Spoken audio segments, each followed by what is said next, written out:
ధరుని కష్టపెట్టి నారాయణుని కొల్చు అని ఒక కవి చెబుతాడు ఖచ్చితంగా. జాషువా అని మహాకవి చెబుతాడమ్మా. గబ్బిలం అని కావ్యం రాశాడు ఆయన గబ్బిలం మీద. గబ్బిలం ఎలా ఉంటుందో తెలుసా?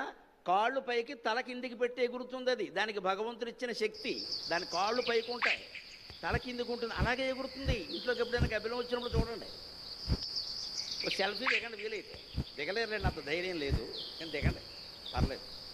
తల కిందికి ఉంటుంది, కాళ్ళు పైకి ఉంటాయి. ఆయన గబ్బిలం మీద కావ్యం రాశాడు.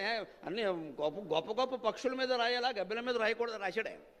గబ్బిలం ఎందుకు కాళ్ళు పైకెట్టుకుంటుందో ఒక పద్యం చెప్పాడు విచిత్రంగా. కవి అంటే ఆయన.